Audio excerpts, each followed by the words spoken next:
സ്വന്തമായി തന്നെ നമ്മൾ ഓഫീസ് ഉണ്ടാക്കുക, വലിയ ഫാക്ടറി, അതുപോലെ തന്നെ കാറുകൾ വാങ്ങിക്കൂട്ടുക.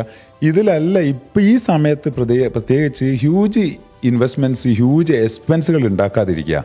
കാരണം നമുക്ക് വർക്കിംഗ് ക്യാപിറ്റൽ, കാരണം ഇന്ധനം വേണ്ടേ, ഒരു വണ്ടി പെട്രോൾ നിന്ന് പോയാൽ എന്ത് ചെയ്യും? അതുപോലെ സ്റ്റക്കായി പോവും വർക്കിംഗ് ക്യാപിറ്റൽ ഇല്ലെങ്കിൽ.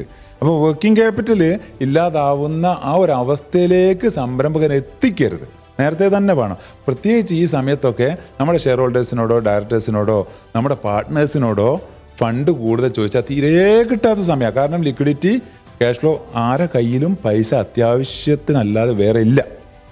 ആ സമയത്ത് നമ്മളൊരു മുൻകരുതലും പ്രത്യേകമായ ഒരു മുന്നൊരുക്കവും നടത്തേണ്ട ഒരു സമയമാണിത്.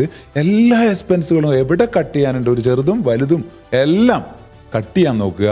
വലിയ ഡെഡ് ഇൻവെസ്റ്റ്മെൻറ്റിലേക്ക് വലിയ ഓഫീസ് തുടങ്ങി, പിന്നെ അത് വിറ്റിട്ട് അല്ലെങ്കിൽ അത് ഒഴിവാക്കി കൊടുത്തിട്ട് ചെറിയ ഓഫീസിലേക്ക് മാറേണ്ടി വരിക, അതൊരു ചുരുക്കമല്ലേ. അതുപോലെ സ്വന്തമായിട്ട് വണ്ടി വേണമെന്ന് വാശി പിടിച്ച് അത് വാങ്ങി പിന്നെ അത് പൈസ ഇല്ലാതാകുമ്പോൾ വർക്കിംഗ് ക്യാപിറ്റൽ മുട്ടുമ്പോൾ നമ്മൾ എന്തൊക്കെയാ അല്ലേ, വണ്ടി വിൽക്കും, കൊടുത്ത പൈസ കിട്ടിയില്ല, വലിയ നഷ്ടവും വന്ന്, ഇതിലും നഷ്ടം അതിലും നഷ്ടം, എല്ലാം നഷ്ടം.